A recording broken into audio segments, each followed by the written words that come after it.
All right, your handles do this, continuously rotate. Well, they shouldn't. They should do this. Because if they do, your kids are gonna come in, brush their teeth, turn it off, or think they turned it off and it's gonna continuously run. We don't want that. We're gonna fix that for you here today.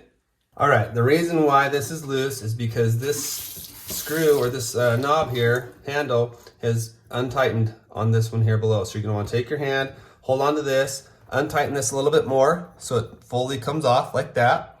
Clean that if you want because mine's nasty as you can tell.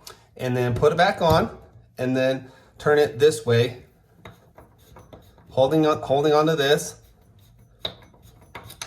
Give it a good nice tighten up all the way.